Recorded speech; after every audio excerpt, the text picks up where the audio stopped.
welcome to the gallery.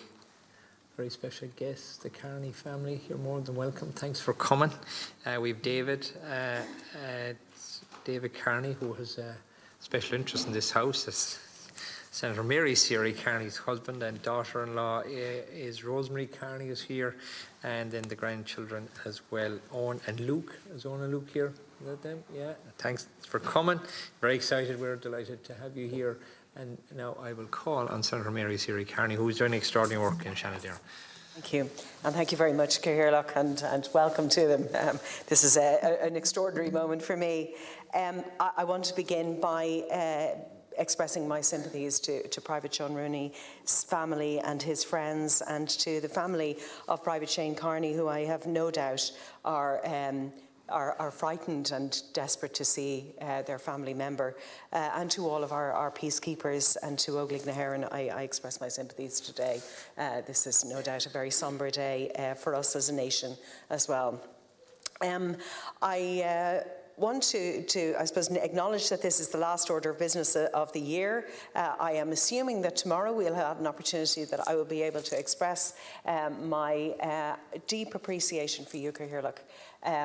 So I will elaborate further tomorrow if I'm permitted, but from today, just in case I'm not afforded that opportunity, I just want to thank you most sincerely. I think that you have guided this Shannon through COVID, which has been quite an extraordinary, and a lot of us who are new senators, I have found you to be incredibly helpful, even down to the texts that I have exchanged and asked and sought, to most recent, where I've relied upon your extensive knowledge on the protocols around the Irish flag, and that they have been instrumental, hopefully, in bringing about change. I will elaborate on that in the new year. But in every way, I have found you to be incredibly inclusive and to give me very sensitive latitude when I have needed it, and especially so I am very personally grateful to that. Leader, thank you very much. I'll get to say more tomorrow about you as well, as we do a changing of the guard. But I also want to express my absolute thanks to everyone who works around the Shannon that makes this happen. If we start listing, I fear of who will be left out, but I really appreciate all of the incredible hard work that is done around this house. Lastly, to my colleagues, I think it is really important, and one of the things that I have learned very, very personally in this year has been that all voices, opposing voices, we quite often cross swords in this chamber and outside of it. It is really important that all voices are heard. However, it is really important that in the expressing of divergent opinions that we are always respectful, that we always are compassionate, and we have empathy for the journey of the people that we may have a difference of opinion about. And so in the year to come, we will hopefully be debating the surrogacy legislation in the context of the entirety of the Assisted Human Reproduction Bill. There will be a section, thankfully, due to the Cabinet decision this week, that will include the surrogacy and the international surrogacy. It is really important in that debate that there is a sensitivity to the fact that when we use crude terminology, we are demonising existing children in this state and their families and their terrible, hard journeys. And those children that were demonised this year in the crude language that was sometimes used include my daughter, Scarlett.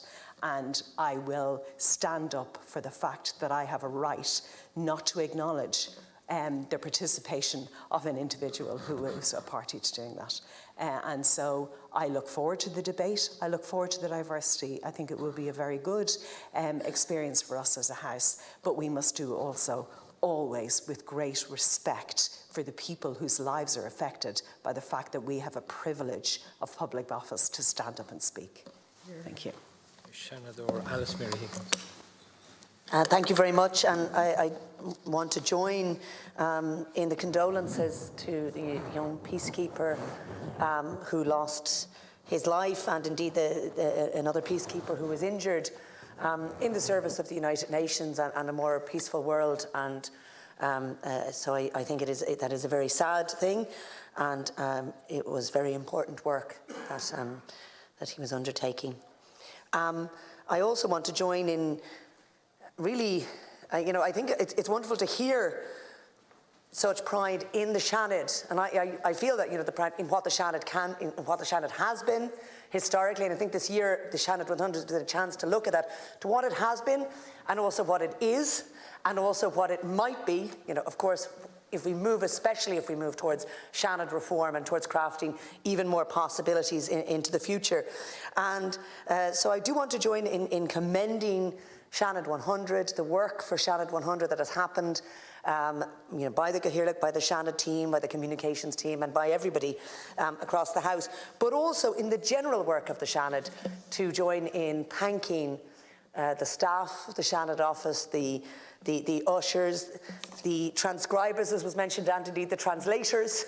And I think I also want to join in really thanking the Cathaoirleach for what I think has been really, you know, ambitious and committed, dedicated work for the Seanad over the last 2.5 years, and particularly over the last year, and indeed the leader, who I think has worked really collegially and constructively with us as leaders of other groups throughout this period of time. And it has been, I think we have had a shared goal for the Seanad and its role being recognised, being actualised and being expressed, and I think that has been really important.